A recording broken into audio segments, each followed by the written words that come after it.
Então tá, vamos caminhar um pouco agora então, vamos para o quarto século, a igreja no quarto século. Agora nós estamos realmente avançando um pouco mais. A maioria das coisas que nós falamos até agora pegava sempre o segundo e o terceiro século meio junto. Agora nós vamos para o quarto século, que é um século em que vai mudar muita coisa. É um século em que ocorrem profundas transformações. E o próprio Império Romano estava passando por um momento de profunda transformação também. Num certo sentido, o Império Romano estava vivendo um momento de caos. Chegamos num momento em que havia 6 imperadores diferentes. 6 imperadores. No fim, acabou por prevalecendo um sujeito chamado Flávios Valérios Aurélios Constantinos, mais conhecido como Constantino. Esse Constantino, ele é um dos personagens mais importantes da história, não só da história da igreja, mas da história. Esse Constantino, ele acabou prevalecendo, acabou se tornando o único imperador. Primeiro ele se tornou imperador só do Ocidente, havia ainda um imperador no Oriente, depois ele acabou unificando o império completamente. E ele conseguiu prevalecer de uma maneira muito interessante. Ele ia enfrentar um inimigo dele, que era o Maxentius, que também estava querendo ser o único imperador, e aí haveria uma batalha no dia seguinte. E naquela noite, na véspera da batalha, ele teve uma visão, um sonho, em que ele viu no céu um símbolo, e uma voz disse para ele o seguinte: esse símbolo ele tinha as letras gregas Ki e Rho. Daqui a pouco eu vou mostrar o símbolo para vocês. E aí ele ouviu uma voz que disse assim: com este sinal vencerás. O que ele fez no dia seguinte, no dia da batalha? Ele acordou, botou a turma dele para trabalhar e colocou aquele símbolo em todos os escudos, em todas as bandeiras do exército dele. E aí, na famosa batalha da Ponte Milvio, é o nome da ponte onde a batalha ocorreu, nessa batalha ele realmente prevaleceu contra um exército muito maior do que o dele. E aí ele atribuiu essa vitória à visão que ele teve. Em 313, ele entrou em acordo e aí ele se tornou o imperador único do Ocidente. Em 313, um ano muito importante na história da igreja, em 313 ele entrou em acordo com o imperador do Oriente, que era o Galério, para que cessassem as perseguições aos cristãos. Depois nós vamos ver aquele símbolo ali, esse símbolo é chamado de Labarum. E esse símbolo das letras Ki e Rho são as 2 primeiras letras de Cristo. Então ele atribuiu aquela vitória a Cristo. E aí por isso então ele começou a favorecer os cristãos. E aí ele entrou em acordo com o Galério para que cessassem as perseguições aos cristãos, e em 313 então foi publicado o Edito de Milão, o famoso Edito de Milão, que é o que define o fim das perseguições. Na verdade, no Oriente ainda continuou havendo perseguição, tá?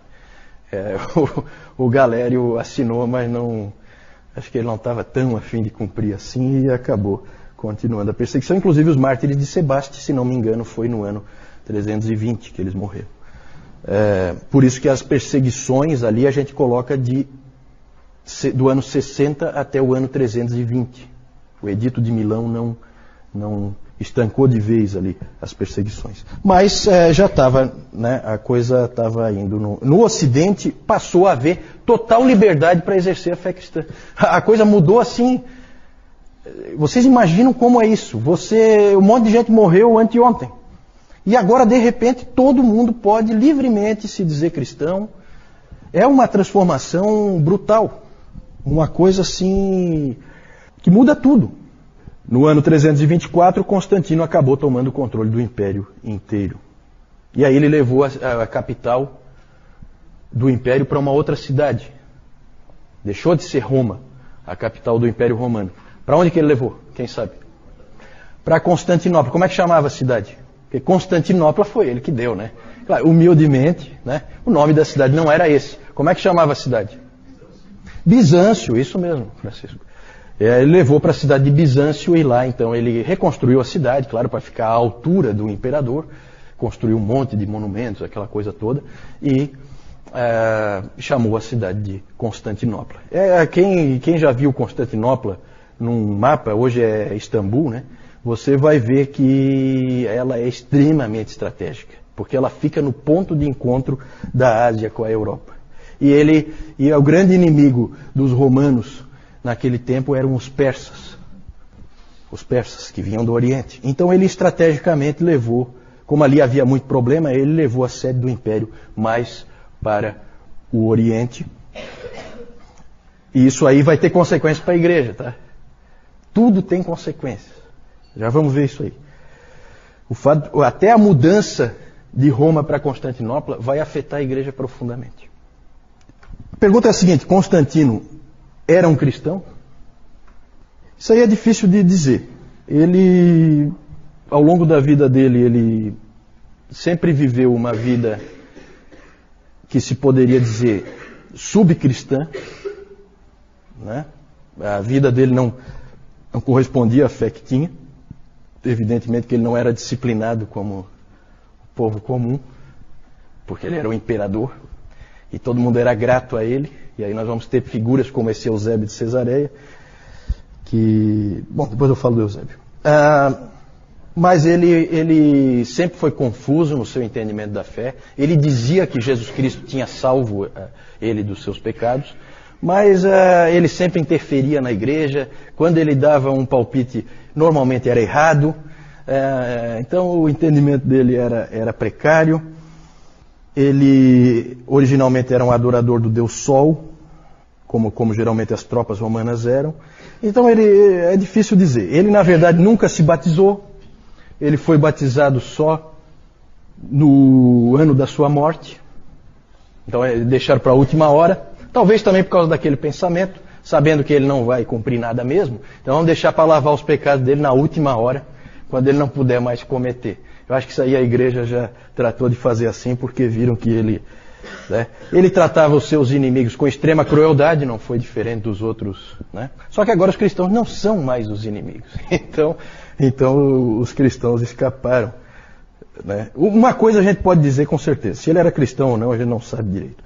Mas uma coisa é clara: Constantino não somente tolerou a fé cristã, mas ele fez de tudo para fortalecê-la.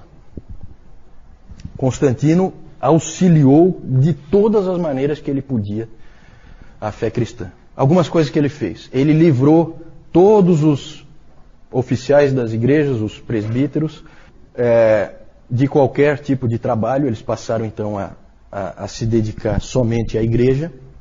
Passou a ser então a ideia do clero profissional. Eles passam a viver do fato de serem presbíteros. Uma coisa que ele trouxe e que continua vigente no Império Romano atual, né, porque o Império Romano parece que não acabou. Na verdade, nós continuamos com as mesmas coisas que foram implantadas pelos imperadores estão aí, como por exemplo nós aqui hoje. Foi ele que instituiu que o domingo, o dia do Senhor, é um dia livre. Ninguém deve trabalhar nesse dia. Se nós estamos aqui hoje, e a gente não precisa vir no canto do galo, né, Moisés? Senão nós teríamos que vir aqui 4 da manhã, na hora do banho de rio, né, João? Nós teríamos que estar aqui para o culto e depois nós íamos cada um para o seu local de trabalho. As crianças iam para a escola e assim seria, não fosse esse sujeito. Isso continua vigente em todos os países que foram cristianizados, certo? Foi ele que implantou isso, com a sua autoridade, com o seu poder. Que mais? Ele começou a construir as grandes igrejas, as grandes catedrais. Então todas aquelas grandes igrejas, a ideia vem dele. Ele tinha poder para isso, tinha força para isso, tinha recursos para isso. E aí ele foi quem introduziu esse tipo de coisa. E na mesma época de Constantino viveu um sujeito importante, esse aí, Eusébio de Cesareia, que também é considerado um pai da igreja. Lembram que eu já falei dele, porque foi ele que escreveu, ele é considerado o pai da história da igreja, porque ele escreveu o livro História Eclesiástica, que conta várias histórias lá dos cristãos primitivos. Dizia-se de Eusébio que ele era tão erudito que ele sabia tudo o que havia para se saber. Eu acho que é um pouquinho de exagero aí, mas ele certamente foi um teólogo também, e ele introduziu uma coisa que depois começou a se chamar de a teologia oficial. Porque ele pegou esse momento histórico E aí é o perigo de você interpretar a providência de Deus. É sempre perigoso. Porque aí fica na cabeça assim, olha só o que aconteceu, o imperador se converteu ao cristianismo. Quem é que esperava isso? Depois de anos e anos de perseguição, 250 anos de perseguição, o imperador se converte ao cristianismo. Quem é que podia esperar uma coisa assim? Deus está fazendo alguma coisa. É isso que passa na cabeça. Mas o que ele está fazendo? E aí você começa a interpretar. E aí eu falei no domingo passado aquela questão da dificuldade de você pegar a história da igreja, a dificuldade é interpretar o que está acontecendo. E o Eusébio resolveu interpretar. E olha como é que ele interpretou uma frase dele aqui.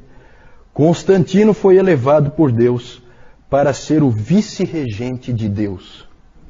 Constantino é o representante de Deus na Terra. Por isso que o Eusébio é considerado naquela classificação de Niebuhr que eu mostrei no domingo passado, sobre a cultura, cristianismo e cultura, ele é considerado o que encaixa no Cristo da cultura. Por quê? Porque o Império Romano é o reino de Deus na Terra. É assim que ele pensava. Certo? Isso aí tem uma série de reflexos, tá? Claro que toda essa ideia, toda essa noção vai ser fortemente atacada depois por Agostinho no Cidade de Deus, no livro dele. Essa ideia de que é o reino de Deus na Terra, que é o Império Romano. Não, isso aí tudo ele vai derrubar. Mas o Eusébio veio com essa ideia aí. E aí com Constantino começa uma nova era na história da igreja que vai durar 1000 anos. A era de Constantino. Toda a influência dele vai se fazer sentir ao longo desse tempo. Começam a ocorrer coisas positivas. Na verdade, os valores cristãos começam a prevalecer no império. Aquela história de você jogar o filho fora, crime. Opa, não. Agora o império é cristão. Não existe, isso aí acabou. Jogar o filho ali na calçada, de jeito nenhum. Então começou a haver esse tipo de coisa. Valores cristãos foram se impondo na sociedade. O domingo foi estabelecido como um dia livre, em que deveria haver dedicação para o Senhor. E é interessante, gente, uma coisa que eu já refleti bastante sobre isso, porque o David Calhoun ele levanta isso aí, e é realmente interessante. O que aconteceu nesses primeiros 500 anos é que você veio de uma sociedade totalmente pagã, um mundo, vamos falar de mundo, né? Você vem de um mundo totalmente pagão e esse mundo vai se tornando cristão. Cristão, entendam cristão de uma maneira ampla, tá? Quando a gente fala cristão, não é cristão nascido de novo. Não. Cristão de uma maneira ampla, certo? Cristo como o rei, essa visão. Você tem isso acontecendo, vem do paganismo para o cristianismo. Dali para frente tudo é cristão. O cristianismo vai se fazer sentir ao longo de toda a história, até chegar nos últimos 500 anos. Aí o Calhoun fala que é um efeito espelho, né? Porque nos últimos 500 anos, de 1500 até o ano 2000, e até hoje, nós vemos o contrário acontecendo. O mundo passa depois de 1000 anos, o mundo passa a progressivamente deixar de ser cristão e passa a voltar a ser pagão. Nós estamos vivendo isso hoje. Será que é à toa que você hoje tem o aborto defendido livremente? O homossexualismo voltando com tudo? Não que não houvesse perversões sexuais ao longo desse tempo todo. Claro que sim. Mas tinha que ser uma coisa de alcova, escondida. Hoje não, hoje é bonito. Bonito. A pornografia está aí. Então por quê? Porque nós estamos voltando ao paganismo. Interessante, essa é uma reflexão interessante para você fazer com calma. É uma coisa que impressiona na história da igreja. O tempo em que a gente vive é um tempo muito diferente de outros tempos da história da igreja, em alguns aspectos. Muitas consequências negativas também da conversão, entre aspas, de Constantino.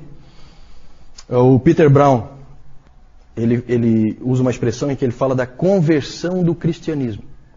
Que não é o império que se converte ao cristianismo, é o cristianismo que se converte ao império. Certo? Então o cristianismo perdeu alguma coisa aí. E um historiador disse, aí para a gente entender um pouco mais, né? Porque a gente vai começando a ver agora o quê? A gente vai começando a ver a igreja cada vez mais buscando o quê? Riquezas, luxo, glória, poder. Foi sempre assim? Começou assim? Aquele grupo de pescadores que seguiam um carpinteiro? Não. Agora é o império. Agora o padrão é o padrão do imperador. As igrejas são feitas como palácios. Certo? Daqui a pouco nós vamos ver umas figuras aí que mostram já essa situação. E, na verdade, nós vemos que um historiador disse o seguinte, eu acho que também é uma frase interessante para a gente refletir. Ele fala assim: a Igreja Católica Romana é o fantasma do Império Romano. O Império Romano acabou, mas no catolicismo romano você tem todos aqueles elementos ali sobrevivendo, né, numa coisa assim meio fantasma mesmo. Né? Mas tudo ali vai se construindo.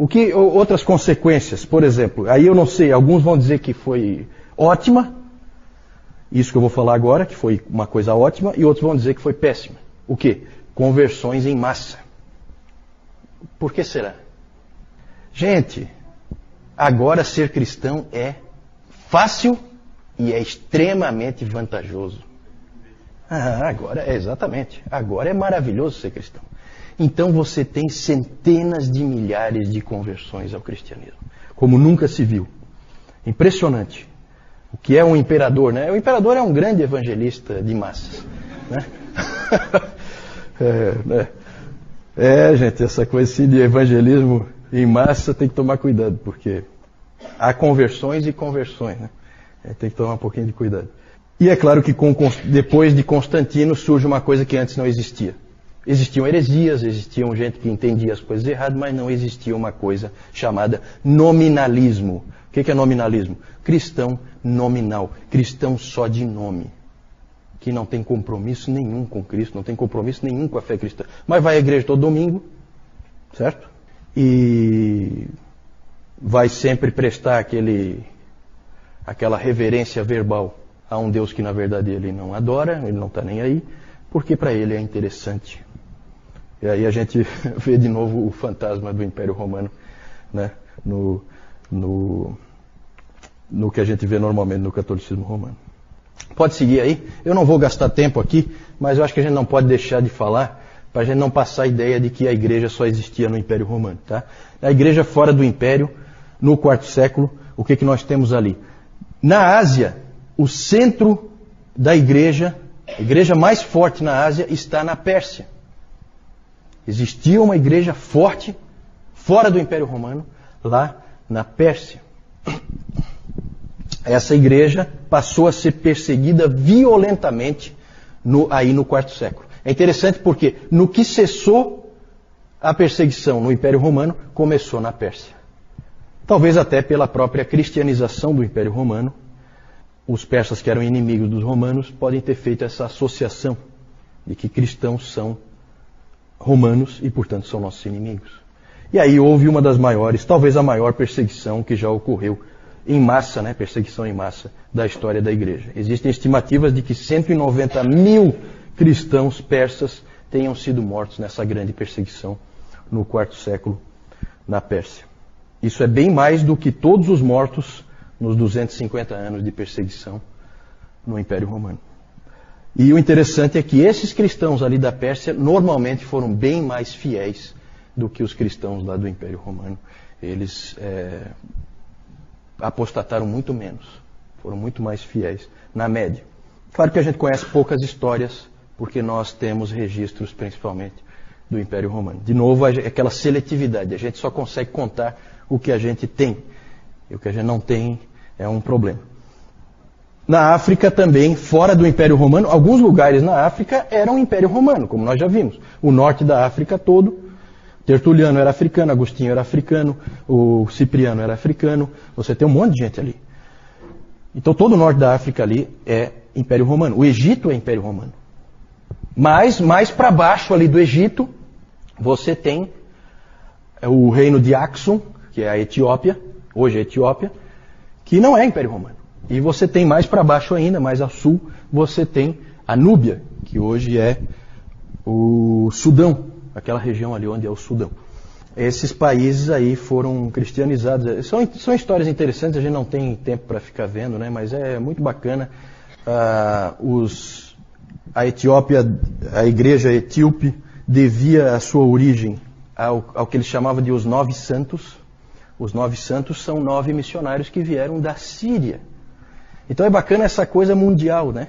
9 missionários da Síria vieram e evangelizaram um país inteiro, um reino inteiro, que é esse reino de Axum. A Núbia também foi, aí eu não sei exatamente quem é que alcançou, mas também havia cristianismo ali. Na Etiópia persiste essa igreja até hoje, é uma igreja separada, né? Ela tem uma história separada, ela é diferente.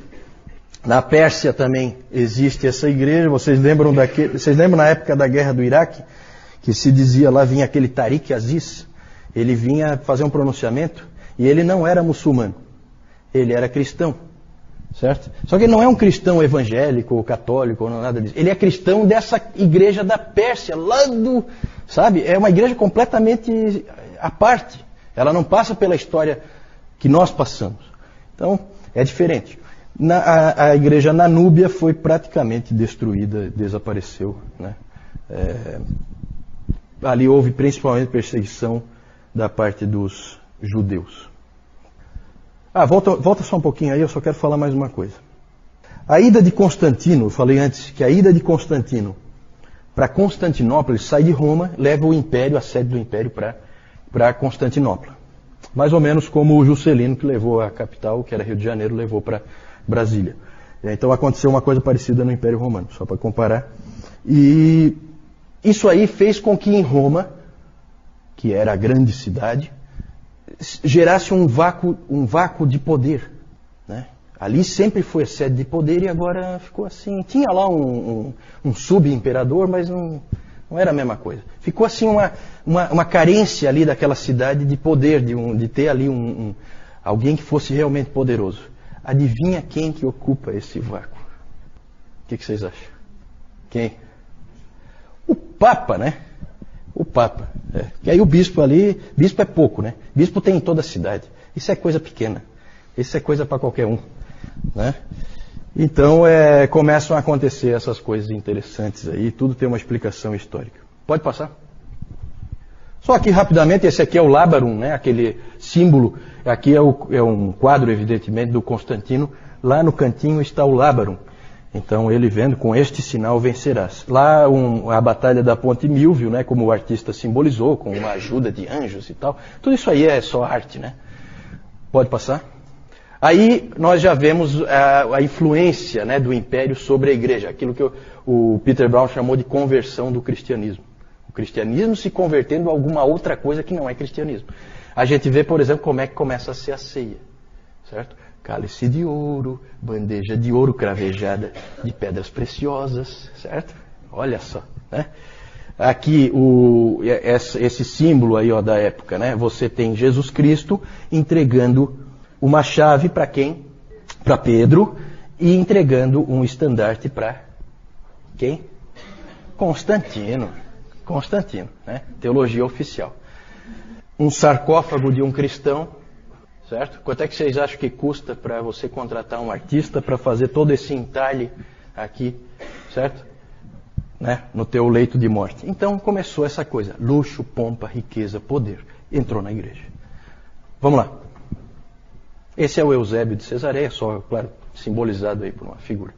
Vamos lá. Vamos falar agora, trocando alguma dúvida aí, nessa questão do quarto século? Não sei. A pergunta é se consta na batina dos padres esse símbolo ali, o Lábarum. Pode ser, eu até vou investigar isso aí. Pergunta interessante. Vamos ver. A pergunta da Jussara é sobre a Igreja Ortodoxa. Como é que, em que pé que está essa história de Igreja Ortodoxa, a Igreja Oriental, né? Na verdade, ainda é uma igreja única, mas começam a haver traços aí de problemas. A Igreja Oriental, ela é diferente. Ela já tem características diferentes, culturalmente ela é diferente. Mas aqui, o próprio fato do imperador ir para Constantinopla, ou seja, ele ir para o Oriente, certo? Ainda mantém uma boa unidade, certo? ainda não é o momento em que elas vão se separar. Na verdade, há um prestígio ao patriarca de Constantinopla pelo fato do imperador agora estar ali, na cidade dele, e não mais em Roma. Certo? Ele veio para o Oriente, né? Então, aí nós vamos falar bastante, tá, da Igreja Ortodoxa, né, um pouquinho mais para frente, tá?